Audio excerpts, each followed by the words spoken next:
ఓం నమో నారాయణాయ. అందరికీ నమస్కారం. మనం సుబ్రహ్మణ్య స్వామిని పూజించడం వలన సంతానం కలుగుతుంది, ఇంకా సంతాన సమస్యలు ఉండవు అని చెప్తారు కదా. అలాగే టీనేజ్లో ఉన్న పిల్లలకి చాలా మార్పులు వస్తుంటాయి. వాళ్ళ బిహేవియర్లో, మాటలు, చేతలు. మనం అవునంటే వాళ్ళు కాదంటారు, కాదంటే అవునంటారు, గట్టిగా అరుస్తారు, ఎక్కువ కోపం వస్తూ ఉంటుంది. ఇలాంటివన్నీ ఉంటాయి కదా.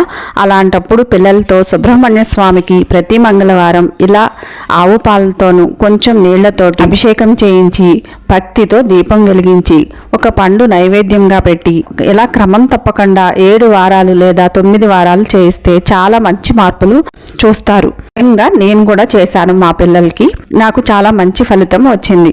వాళ్ళు పూజ చేస్తాను అన్నప్పుడు మనం ఎక్కువ నియమాలు పెట్టకుండా చాలా సింపుల్గా, ఉపవాసం లాంటివి కాకుండా, ఆ రోజు మాంసాహారం తినకూడదు, ఎవరితోటి గొడవ పడకూడదు, ఇలా సింపుల్గా ఉండే నియమాలు పెడితే వాళ్ళకి కూడా ఇంట్రెస్ట్ వచ్చి చేయాలనిపిస్తుంది.